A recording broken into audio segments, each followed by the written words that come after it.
Hello friend, we are back with the second part of the call of this soil. हमने हमारे पहले part में देखा था कि किस तरीके से लेखक जो एक बहुत ही अच्छी जगह पे नौकरी करते थे वो नौकरी छोड़ के वे गांव में खेती बाड़ी करने के लिए आ गए। वो सच में एक बहुत ही अच्छा सुख का अनुभव कर रहे थे ये सब करते हुए, जिससे कि एक शहर का इंसान अछूता रह गया था। अब उन्होंने ये कस्बे नाम का जो चावल है वो ग्रो करने की सोचते हैं और उसकी खोज में वो निकल पड़ते हैं। तो देखते हैं क्या कहते हैं आगे की story. The tales of Kasbah made us more determined to get it.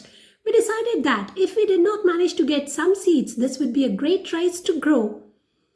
I thought the government may know something about it. A visit to the agricultural officer was enlightening. He had not even heard of the rice variety. He said the villagers were taking me for a ride. तो अब क्या हो गया? अब हमने ठान ली, लेकर कहता है कि अब हमने ठान ली कि अगर हमें बीज मिलेंगे तो हम उसका उत्पादन जरूर लेंगे। हो सकता है गवर्नमेंट को इस बारे में कुछ पता हो। तो जो वहाँ पे कृषि अधिकारी थे, हम उनसे मिलने गए, पर उन्हें तो इस बात की जरा भी कोई ज्ञात न था इसके बारे में। उन्होंने कहा कि गांव वाले हो सकता है कि मेरी खिल्ली उड़ा रहे हो। There was no rice this name. He rattled off the names of a number of latest hybrids and even offered to give some of them free of cost for a trial. Cursing myself for wasting time with him, I moved on to the next destination. तो कहते हैं कि उस अफसर को तो इसके बारे में उसने तो ये नाम भी नहीं सुना था, फिर भी उसने कुछ तो भी नाम, मतलब बहुत सारे नाम जो थे चावल के, हाइब्रिड चावल के, वो पुटपुटाए और मुझे तो यहाँ तक कह दिया कि तुम्हें थोड़ा से फ्री में दे देता हूँ ऐसे ट्राई करने के लिए। पर मैं खुद को कोसते हुए कि मैंने क्यों मेरा टाइम इतना वेस्ट किया, मैं अपनी दूसरी मंजिल की ओर चल दिया। This time it was the Adivasi Mahamandal at Kasa, which buys rice from the Adivasi villagers on behalf of the government. Kasbai did not figure in their files, a good indication why people did not grow it anymore. The market itself did not recognize the rice, so if you grew it, you would not be able to sell it. However, the officer in charge here had more knowledge of rice and did remember Kasbai being sold to him a few years ago. तो अब की बार हम आदिवासी महामंडल जो है वहाँ पे, कहाँ पे है, कासा में, वहाँ पे पहुँच गए, जो आदिवासी किसानों से गवर्नमेंट के लिए चावल खरीदते थे। पर इस चावल का जिक्र तो उनके फाइल में भी नहीं था। इससे लेखक को पता चल गया कि लोग क्यों इस चावल की उपज नहीं लेते, क्योंकि जब बाजार में ही इसकी पहचान नहीं है तो ये फसल कौन लेगा, कौन खरीदेगा। पर वहाँ का जो एक अफसर था, ऑफिसर इंचार्ज, उसको चावलों की बहुत ज़्यादा जानकारी थी। तो उसने कहा कि हाँ, उसने कभी तो भी ये कस्बे नाम का जो चावल है वो बेचा ज़रूर था।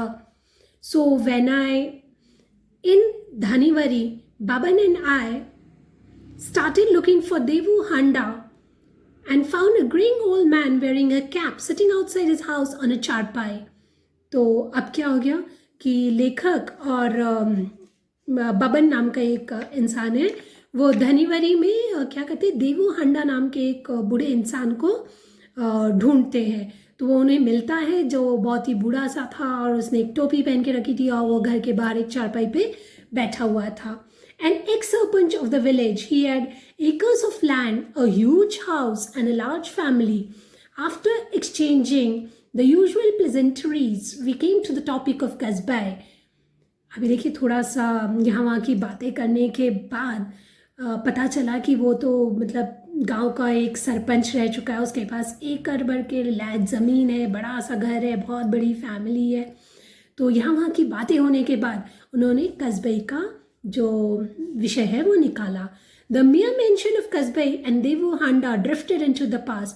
बस मैं जिक्र करना बाकी था कस्बे चावल का कि ये जो हम देवू हांडा जो बुजुर्ग है वो मानो अपने भूतकाल में पहुंच गए। His eyes turned dreamy and with a tremble in his voice he told us how the entire village at one time grew only kasbai. He said there was a time when people passing our village during lunchtime would be forced to stop and ask for a meal. Such was the alluring aroma of kasbai. The entire area would have this heady aroma hanging in the air as all the houses cooked the same rice. Today, he said, no one grew kasbai and everyone had shifted to growing the new hybrid varieties. He claimed he had to himself to eat this rice that was so insipid. तो ये जो बुजुर्ग है वो अपने, हम कह सकते हैं, भूतकाल में पहुंच गए। तो वो बताने लग गए कि क्या मतलब उन्होंने बताया कि एक समय ऐसा था जो पूरा का पूरा जो गांव था वो कस्बई ग्रो करता था। उस समय गांव से गुजरने वाला मतलब कोई भी इंसान अगर दोपहर के समय को गुजरता था तो लोगों के कदम मानो यहीं पे थम जाते थे। वो चावल की सुगंध, महक उन्हें यहीं पे रोक लेती थी, मानो उनका मन कहता था कि मैं यहीं पे खाना खा लूं। ऐसा जादू था कस्बई की महक का। उस समय तो सबके घर पे यही चावल पकता था और हर जगह इसकी खुशबू घूमती रहती थी। पर आज कोई भी कस्बे की फसल नहीं लेता। और सब जन क्या कर रहे हैं, कस्बे ही नहीं लेते तो क्या लेते होंगे, हाइब्रिड लेते होंगे। और उसने कहा कि मजबूरन हमें वो चावल खाना पड़ता है जिसका कोई स्वाद ही नहीं है। इसका मतलब कस्बे का स्वाद बहुत अच्छा होगा और अभी जो हाइब्रिड का चावल है उसका स्वाद बिल्कुल भी अच्छा नहीं है। इंसिपिड का मतलब होता है tasteless. With the advent of irrigation, farmers were tempted to grow a second crop, and Kasbai, being a long duration rice, was replaced by the shorter duration hybrids so that the harvest could be done earlier. This ensured that the farmers could take up a second crop. तो अभी वो बोलते हैं कि क्यों लोग कस्बे नहीं लेते हैं। तो जैसे जैसे हम कह सकते हैं कि सिंचाई के नए नए साधन आने लग गए तो किसानों को थोड़ी सी लालच होने लग गई कि अगर हम कस्बे ग्रो करते हैं तो एक साल पूरा वो चावल की उपज लेने में लगती है, पर अगर हम हाइब्रिड लेते हैं तो साल में 2 बार फसल हम ले सकते हैं। तो ये तो फायदे का सौदा हो गया, इसलिए लोगों ने कस्बे बंद करके हाइब्रिड लेना शुरू कर दिया। I asked why he had shifted if he was so unhappy with the hybrids. तो लेखक ने उनसे पूछा कि आप जब इतनी उससे नाखुश है हाइब्रिड से तो आपने हाइब्रिड क्यों शुरू कर दिया लेना। No one forced him to, did they? तो लेखक पूछता है क्या किसी ने आप पे जबरदस्ती की? He smiled and replied that their fields did not have fences. तो वो कहते हैं, बुजुर्ग इंसान कहते हैं कि नहीं नहीं, हमारे खेत को जो बाड़ होती है मतलब जो फेंसिंग होती है वो नहीं है। And once the harvest was over, the cattle into the fields. If my field alone was kasbay, it will be a treat for the cattle. तो कहते हैं नहीं नहीं ऐसी कोई बात नहीं है, पर क्या है कि जब एक फसल की कटाई हो, उन लोग क्या करते थे, बाकी के गांव वाले 2 बार फसल लेते थे। एक फसल की कटाई होने पे वे लोग जानवर को खुला छोड़ देते थे। और अगर मेरे खेत में कस्बई होती जो अभी तक तैयार नहीं होती तो जानवर तो उसे सारी तरह से सफाचटी कर जाते। Sometimes we have to fall in line with the community, he lamented. देखिए ये भी बहुत बड़ी बात है। कहते कभी कभी हमें क्या करना पड़ता है कि समाज के अनुसार चलना पड़ता है। ये होता है ना, कभी हमारे मन में नहीं होता कि हम ऐसे नहीं करेंगे, फिर भी हमें लोगों के लिए वैसा करना पड़ता है। तो ये कहने की कोशिश करते हैं hybrids need more water, fertilizers and pesticides. He said that yields were good initially but of late has reduced a lot. तो कहते हैं कि हाइब्रिड जो है उसको पानी ज़्यादा लगता है, खाद ज़्यादा लगती है, कीटनाशक ज़्यादा लगते हैं, पर ये बात बराबर है कि उसमें से बहुत ज़्यादा आपको फसल मिलती है, पर वो फसल शुरुआत में अच्छी मिलती है, पर जैसे जैसे समय जाता है वो फसल भी कम होने लगती है। Besides, he said that each year they had to increase the quantity of urea and pesticides they used.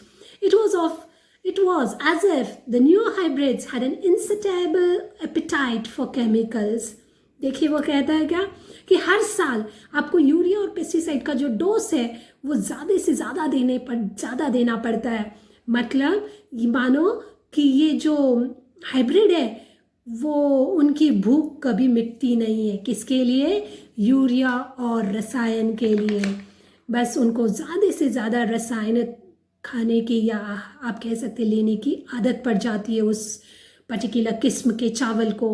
He told us that even when there were flash floods in the 60s, Kasbai has stood its ground. He fondly remembered how the rice was still standing when they all returned to the village after the floods had receded. तो वो बताता है कि बीच में जब बाढ़ आई थी 60 में, मतलब 1960 के दरमियान जब बाढ़ आई थी तब भी कस्बाई जो है वो उखड़ के गिर नहीं गया था, वो वैसे ही खड़ा रहा। जब लोग जो गांव छोड़ के चले गए बाढ़ के कारण, तो जब उन लोग वापस आए तो देखा कि उनकी फसल वैसे की वैसी खड़ी थी। कौन सी फसल? कस्बाई की, ना कि हाइब्रिड की। ठीक है, तो आगे, such was the strength of the rice but look what we have done, he rued. तो वो बेचारा अफसोस से कहता है कि देखो कितनी ताकत थी उस चावल की, पर हमने देखो आज क्या कर दिया है, आज हमने उस चावल को नकार दिया है और हाइब्रिड को हमने गले लगा लिया है। As he went on reminiscing about the rice, we gently guided him back to the reason for our visit, the Kasbah said. He was sure that there was not a single villager in his area who would have the seeds of Kasbah. तो वो हमें लगा कि ये अपने ख्यालों में खो गए हैं लगता है, तो हमने धीरे से उनको वापस बोल दिया कि हम क्यों आए, तो हमें कस्बे के बीज चाहिए। तो उन्होंने वापस बोला कि नहीं, मुझे नहीं लगता यहाँ पे एक भी इंसान के पास उसके कस्बे के बीज होंगे। According to him, the only people who still grew it were the Adivasis in the hamlet of the foothills of the mountains in the next village, Asarbari. तो उनके कहे अनुसार अभी जिन लोगों के पास ये बीज मिल सकता है वो सिर्फ वो आदिवासी बस्तियों में जो पहाड़ी के नीचे के इलाके में रहते हैं, उधर के आदिवासी की जो बस्ती है वो लोग ही इसे ग्रो करते हैं। We bid farewell to Devu Handa, who lovingly blessed us and said, Mahalakshmi, the local goddess, will give you the seeds of Kasbah. तो लेखक उनसे विदा और आशीर्वाद दोनों लेते। आशीर्वाद क्या था कि महालक्ष्मी देवी जो है वो तुम्हें कस्बे के बीज जरूर दिलाएगी। In Asawari village, we asked the serpents to help us as we were not very fluent with the local dialect. तो लेखक और उसका फ्रेंड जो है वो दोनों चले आते आसारवरी गांव में। तो उन्होंने क्या किया, वहाँ के जो सरपंच थे उनसे मदद मांगी कि हमें कोई तो भी दे दो, क्योंकि हमें यहाँ की जो बोली भाषा है, जो मतलब हर हमारे हिंदुस्तान में क्या होता है, हर गांव हर शहर में भाषा जो है वो बदलती रहती है, हमें इतनी अच्छी से नहीं आ सकती। तो बोलते वो हमें बोली भाषा नहीं समझेगी, इसलिए हमें कोई एक ऐसा इंसान दे दो जो वहाँ की भाषा समझ सके। He sent his assistant जीवन with us into the hills. तो सरपंच ने अपना जो एक असिस्टेंट था जीवन नाम का, उनको इनके साथ दे दिया।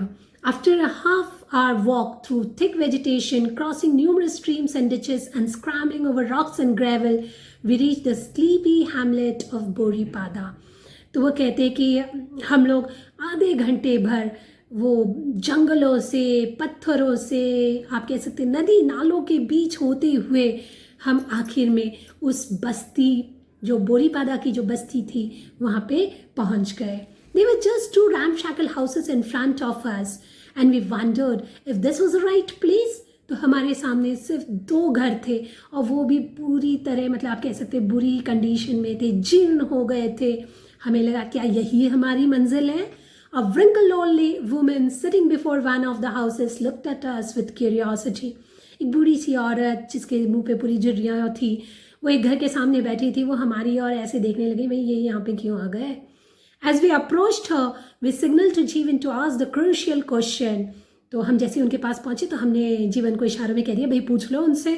She muttered in reply, and we looked at Jeevan for a quick interpretation. तो उसने कुछ तो भी वापस बड़बड़ाया, तो हम जीवन की ओर देखने लगे, भाई जल्दी बता दे उसने क्या कह दिया। He broke into a smile and informed us that she did not have the rice. Sorry, she did have the rice and wanted to know who we were and why we wanted it.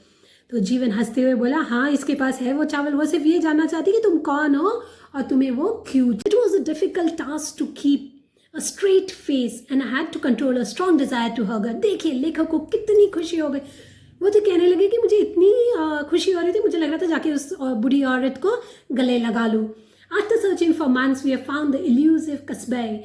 We explained to her that we were from Pate nearby and we needed the seeds to grow it. We asked for 10 kgs of rice. She muttered and scowled. देखिए तो लेखक तो बहुत खुश हो गया था कि मैंने इतने महीनों से जिसकी खोज कर रहा था वो आखिर मायावी, इल्यूसिव का मतलब होता है मायावी कस्बे, हमें मिल गई है।